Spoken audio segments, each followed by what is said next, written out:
Hello, Doc Mel and my classmates. Once again, this is me, Janine C. Pabella. Once again, reporting for DevC 208, right now, FMA 2, Part 3B. So, this is my evaluation about the It's Okay to Delay. So, just a quick summary of my JCF framework or the framework that I have created. It starts with a goal, proceeds with the identification of the initiatives done by the organization to reach that goal, the reach of the campaign, the engagement of the people reached, the knowledge of the people reached, as well as their attitude and behavior change at the end. So right now we're going to talk about or to evaluate Population Commission and Development Campaign. It's okay to delay, which is presented by Ms. Cherry Ann Parungaw. So let's start with identifying its goal. So it's okay to delay goal is to encourage young Filipinos, which are 18 to 30 years old, to promote delaying having their first child and promote informed family planning decisions aligned with personal, educational, and economic goals. Next is to address early and unplanned pregnancies by increasing awareness of contraception and reproductive health options. So basically, it is focused on family planning as well as preventing early pregnancy. So the initiatives done by Popcom is to use social media campaign, so which are Facebook, Twitter, and YouTube. They also use relatable humorous content. For example, the That Tita video.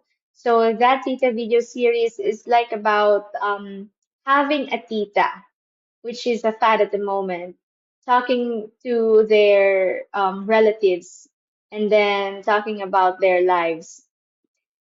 Next is messaging focused based on adulting or the career goals and financial readiness. So this campaign doesn't only apply to teens and out of marriage couples, but also for married couples who are undergoing family planning. They also did information dissemination and family planning methods and services, as well as having the partnership with organizations like USAID and health providers around the Philippines. So the campaign reached over 19 million people since launch. Early implementation already reached over 1.7 million users in a short period of year, or I mean in a short period.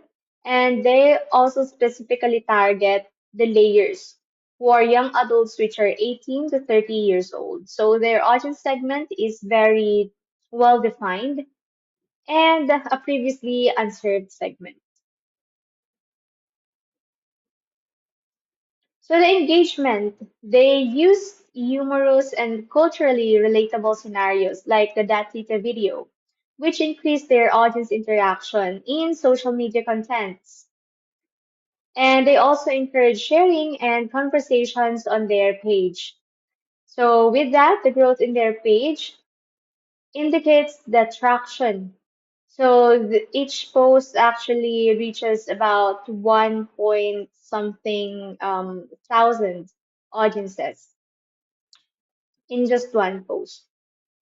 So the campaign educates users about contraceptive methods and where to access them. So again, this is applicable to 18 to 30 years old and promotes understanding that family planning applies even before having children for married couples. They also help normalize discussions on reproductive health, which are often taboo in Filipino culture. So, with this, the audience of this campaign becomes more often about discussing reproductive health. So, speaking about the impact of this campaign, which is the attitude and then the behavior change of their reach, there is increasing number of Filipinos who are delaying marriage and childbirth. For example, the average age is rising from 25 to 28. Young people are prioritizing career and personal goals before starting a family, and the campaign promotes acceptance that it's okay to wait, just like its title, helping shift cultural norms. So, the indicators of the success of this campaign is the measurable population trends toward delayed childbirth. They also had increased openness to family planning discussions, like what we can see on their Facebook page, and higher awareness and access to reproductive health services. So, again, as the last part of my framework, I would like to um, differentiate or to review the goal versus the impact of this campaign. So first, their goal is to encourage young Filipinos 18 to 30 years old to delay having their first child and promote informed family planning decisions aligned with personal, educational, and economic goals, and to address early and unplanned pregnancies by increasing awareness of contraception and reproductive health options. So the impact of this project is the increasing number of Filipinos that are delaying marriage and childbirth. There are also young people prioritizing career and personal goals before starting a family. The campaign also promoted acceptance that it is okay to wait, helping cultural shift. And of course, for the indicators of the success of this project, the measurable population trend towards the delayed childbirth in the Philippines, which is also that we can also see on the news. And there is an increased openness to family planning discussions and higher awareness and access to reproductive health services. So my mother actually works as a barangay health worker, and I can say that it's pretty accessible to everyone.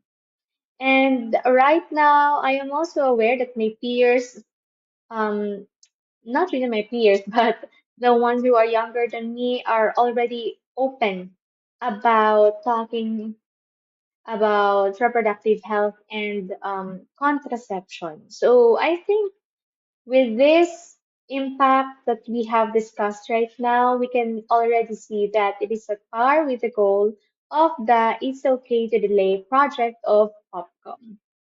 So here are the references of my report or my evaluation.